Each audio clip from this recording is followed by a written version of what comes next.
محبوب علیہ الصلوۃ والسلام آپ نے غلام حضرت ابو ذر رضی اللہ تعالیٰ عنہ بیان فرماتے سمعت النبی صلی اللہ علیہ وسلم یقول،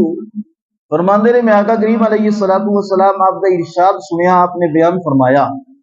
فرمایا کہ میرے غلاموں سنو، میری اہل بیت تواڈے اندر اس طرح ہی ہے جس طرح حضرت نوح علیہ الصلوۃ والسلام آپ دی کشتی سی، من راکبها نجا ومن تخلف عنها ہلاکا۔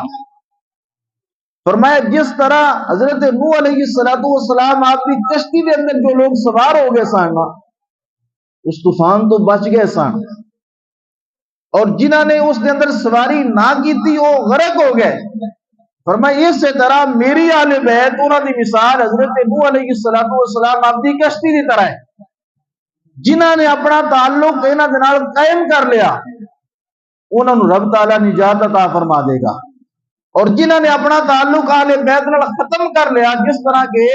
حضرت نوح علیہ الصلوۃ والسلام کی کشتی کے اندر جو سوار نہیں سن ہلاک ہو گئے سن، فرمایا اسی طرح جس نے میری اہل بیت کے نال مقابلہ کیتا، میری اہل بیت دی مخالفت کیتی،